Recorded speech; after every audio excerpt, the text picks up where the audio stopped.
Salam, mən sizə sınaq musiqi sertifikasiya üçün hazırladığım testi oxumaq istəyirəm. Bu, orta məktəb musiqi müəllimlərinə aiddir. Müəllimlərə dəstək olsun, həmçinin maarifləndirici suallardır, testlərdir. Gəlin onu birlikdə müzakirə edək.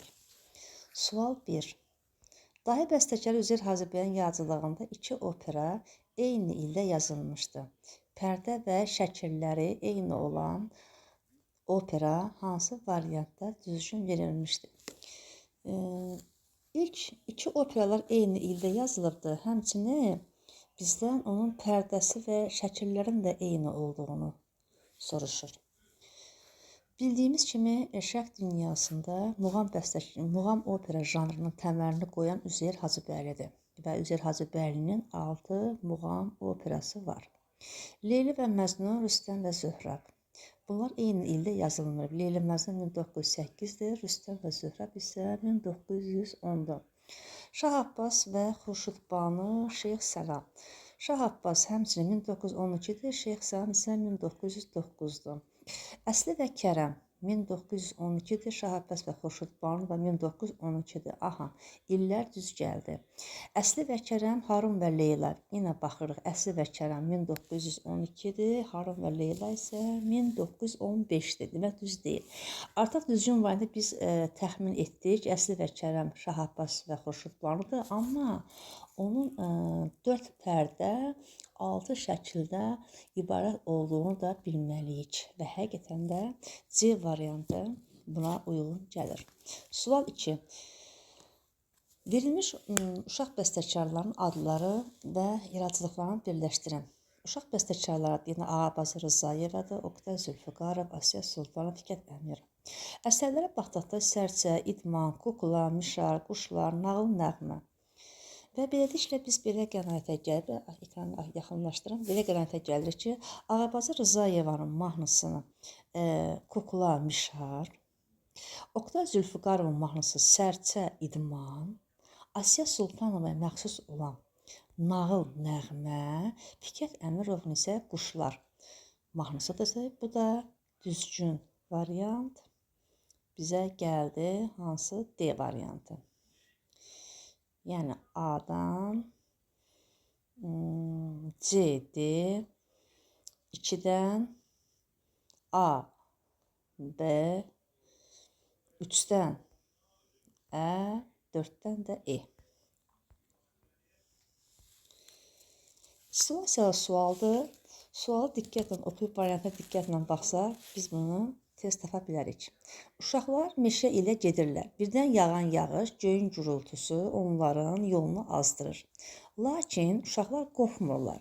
Düşdüyü vəziyyət musiqi dili vasitəsilə təsvir edib gülüşdülər. Addımlarını eyni tempdə addımlayaraq yollarına davam etdilər. Sizcə hansı musiqi vasitələri ilə bu hekayədə əks olunubdur? Ardıcıllığı nəzərə alaq.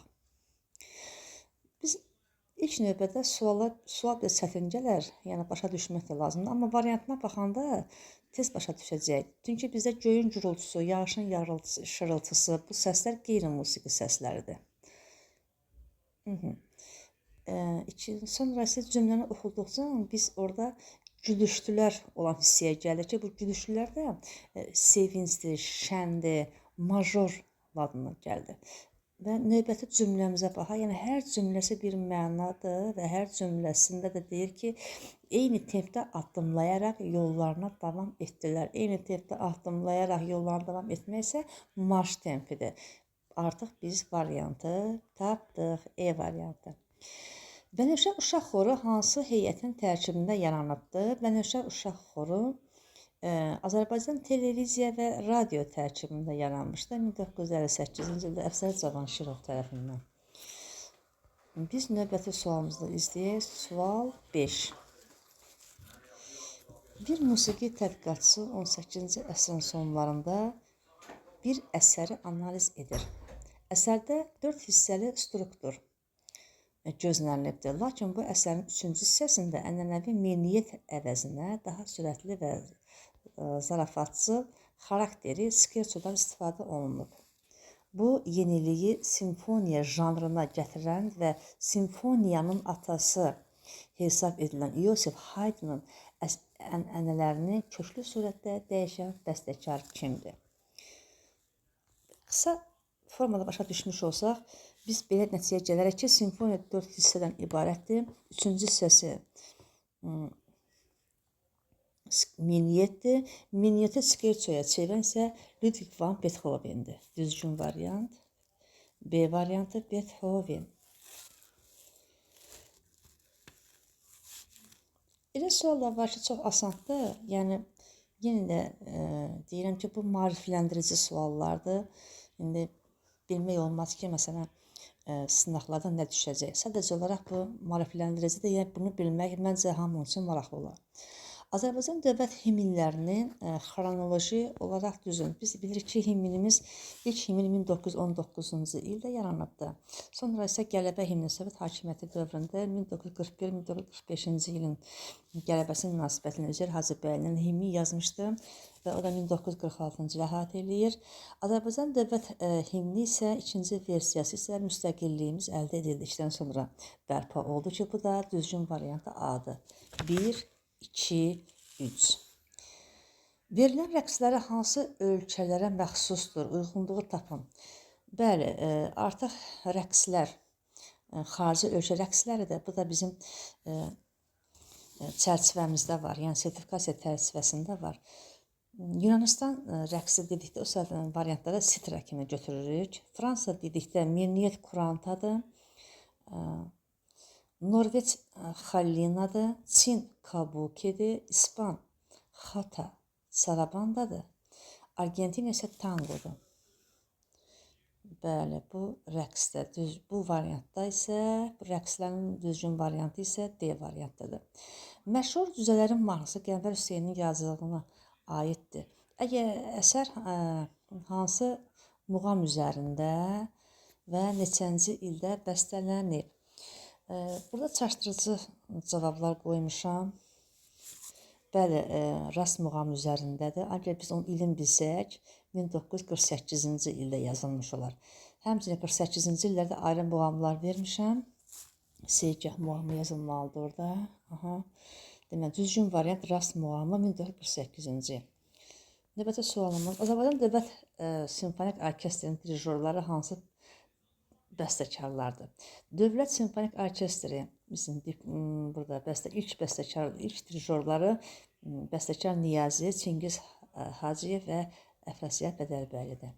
Fa notunun rəngi hansıdır? Biz bildiyimiz kimi notların özünün rəngləri var. O da göy qurşağının rənglərinə uyğundur. Notlardan fa 4-cüdür. Göy qurşağının da 4-cü rəngi yaşıldır və B variantdır. Natural qammasının sırası hansı variantlar düzgün verilib?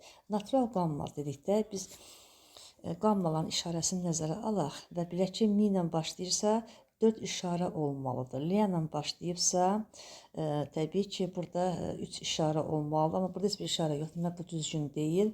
Amma bura düzgündür. Çünki 4 işarə var. Fa diyez, do diyez, sol diyez, re diyez. Hamısı burada əks olunurdu. Mi, fa diyez, sol diyez, la, si, do diyez, re diyez, mi və düzgün variant B-dir. Növbəti sualı, testi hazırlayacağım və davamını izah edəcəm.